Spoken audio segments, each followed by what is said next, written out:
Installing implant libraries in Exocad is very easy in the latest version. When selecting your implants from your menu during an implant design, if you go through that menu and you find you're missing the implant type that you need, simply go over and click on Download More Libraries. That button will open up a Exocad Library Manager window. And inside of that window, you can search for the implant libraries that you wish by clicking on the letter of the alphabet. You can go ahead and select any number of implant systems in this menu. You don't have to just do one at a time, but expand the implant type that you want and just make sure you're choosing the right type from the list. Click Add to Download List on all the applicable items.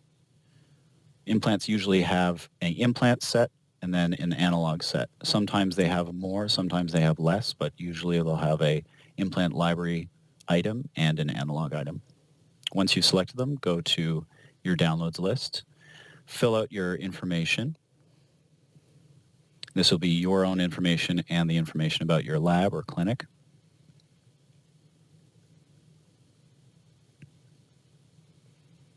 Go ahead and click on the acceptance buttons and install libraries. This will download the list of libraries that you've selected. And once they've downloaded, they will also install.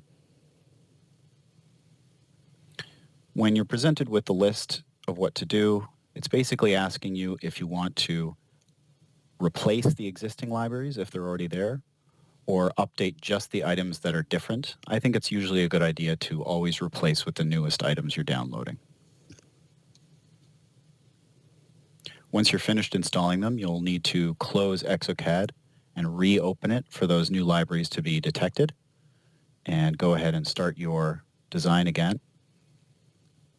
And when you get to the implant selection menu, you'll see that you have whatever items that you chose in that menu.